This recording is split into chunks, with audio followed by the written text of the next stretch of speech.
ആരല്ലാഹുവിനോട് ദുആ ചെയ്താലും മൂന്നാലൊരു കാര്യം അല്ലാഹുവിന് കൊടുക്കുമെന്ന് നബിയുനാ റസൂലുള്ളാഹി സ്വല്ലല്ലാഹു അലൈഹി വസല്ലമ തങ്ങൾ പറഞ്ഞു, നീ കൈ ഉയർത്തിയിട്ട് താഴ്ത്തുമ്പോ എന്തെങ്കിലും ഒന്ന് നിനക്ക് കിട്ടും. മൂന്ന് കാര്യങ്ങളിൽ ഏതെങ്കിലും ഒന്ന് നിനക്ക് കിട്ടും.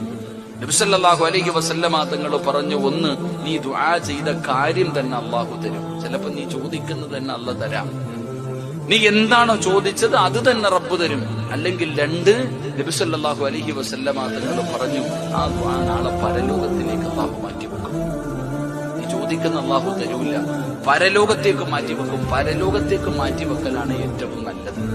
കാരണം നാളെ പരലോകത്ത് മീസാൻ എന്ന ത്രാസിൽ നന്മ തിന്മകൾ തൂക്കുമ്പോൾ ചില നന്മകൾ കൊണ്ടുവന്ന് ഇങ്ങനെ ഇട്ടുകൊടുക്കുക. അപ്പൊ ചോദിക്കരുത്, എന്താ അല്ലാഹ് പടച്ചോനെ ഇത് ഞാൻ ചെയ്തൊന്നും അല്ലല്ലോ. എപ്പോഴാ പറയണത്? നീ ദുനിയാവിൽ വെച്ച് ദുആ ചെയ്തില്ലേ, ആ ദുആയ നീ ദുനിയാവിൽ വെച്ച് ചോദിച്ചിട്ട് അന്ന് കിട്ടിയില്ല, അത് ഞാൻ ഇങ്ങോട്ട് മാറ്റി വെച്ചതാ. ഈ സമയത്ത് മനുഷ്യൻ പറയുമത്ര, എന്റെ ദുആ ഒന്നും സ്വീകരിക്കാതിരുന്നാ മതിയായിരുന്നു. കാരണം അവിടെ കിട്ടും.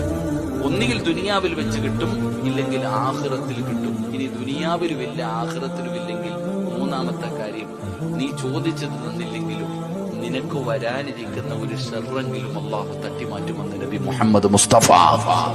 അപ്പൊ കൈ പൊക്കിയിട്ടുണ്ടോ, എന്തെങ്കിലും ഒന്ന് അല്ലാഹു തന്നിരിക്കും. അതാ അല്ലാഹു അങ്ങനെ മാന്യന നീട്ടി വരുന്നവനെ നീയേ വീട്ടിലടക്കത്തുള്ളൂ.